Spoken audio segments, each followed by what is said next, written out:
ان کو بننے میں کتنا ٹائم درکار ہوتا ہے؟ آیا کہ فوراً اچانک سے بن جاتی ہیں اور خاتون کو محسوس ہوتا ہے کہ کچھ گڑبڑ ہے؟ یہ آہستہ آہستہ شروع ہو جاتی ہے. شروع میں تو اس کے علامات نہیں ہوتے ہیں. بہت سی خواتین کو نہیں پتہ ہوتا کہ یعنی کہ سالوں سال سے ہوتی ہے. فائبرائڈز ہیں؟ بالکل اتنے بڑے بڑے فائبرائڈ کے ساتھ آتی ہیں, اور ان کو جب ان کے پیٹ کے نچلے حصے میں ان کو تھوڑا سا بھاری پن محسوس ہوتا ہے, وہ الٹرا ساؤنڈ کرتی ہے تو اس میں فائبرائڈ ہوتے ہیں. اکثر تر فائبرائڈ کے کوئی علامات نہیں ہوتے, ان کو پتہ نہیں چلتا.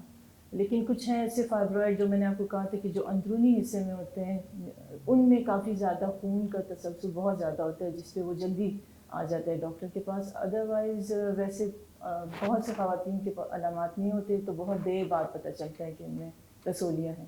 اچھا, علامات کا انحصار اس کا مطلب ہے کہ اس کی لوکیشن کے اوپر ہوتا ہے کہ جو یوٹرس یا بچہ دانی کی جو اندرونی سطح کے اوپر جو فائبرائڈز یا رسولیاں بن رہی ہیں, ان کی علامات جلدی آ جاتی ہیں, پیٹ میں بھاری پن محسوس ہوتا ہے. ان میں بہت زیادہ چھوٹے فائبرائڈز بھی اتنا زیادہ خون کی کمی پیدا کر دیتی ہیں خواتین میں کہ وہ ہر حال میں ان کی سرجری کرنی پڑتی ہے. اور کبھی کبھی اتنے بڑے فائبرائڈ ہوتے ہیں جن میں کوئی مسئلہ نہیں ہوتا, تو ان کو پتہ نہیں چلتا.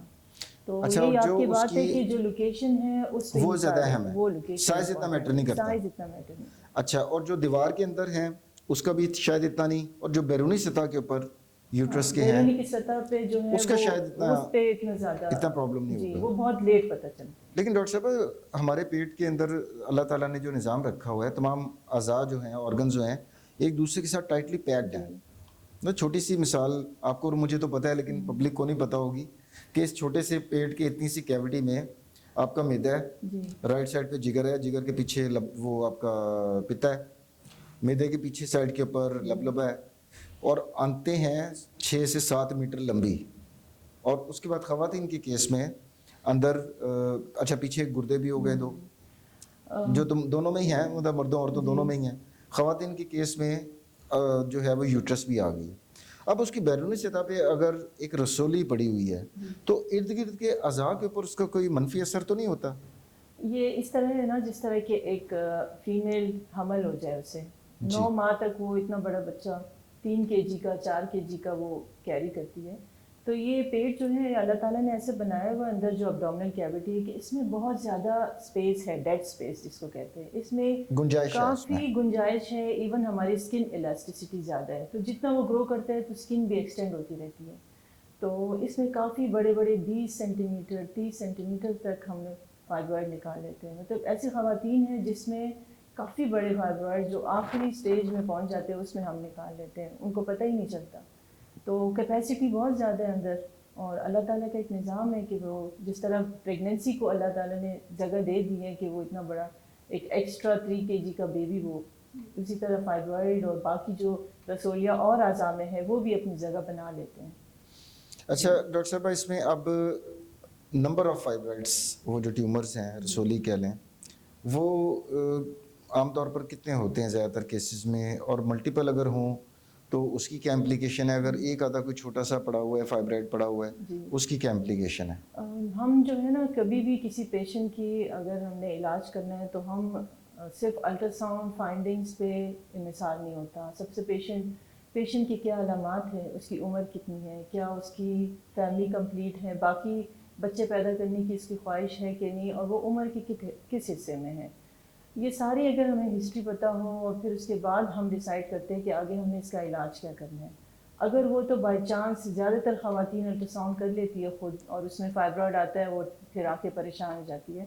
بہت چھوٹے چھوٹے ہوتے ہیں ملٹیپل, لیکن وہی ہوتا ہے کہ جب آپ پیشنٹ کے پوری ہسٹری لیں کہ اس کی کوئی اگر علامات نہیں ہے اور بچے اس نے آگے پیدا کرنے ہیں, ینگ ہے, تو اس میں سرجری کی کوئی انڈیکیشن نہیں ہے, کوئی آپریشن کرنے کی ضرورت نہیں ہے جب تک اس میں کوئی علامات ظاہر نہ ہو.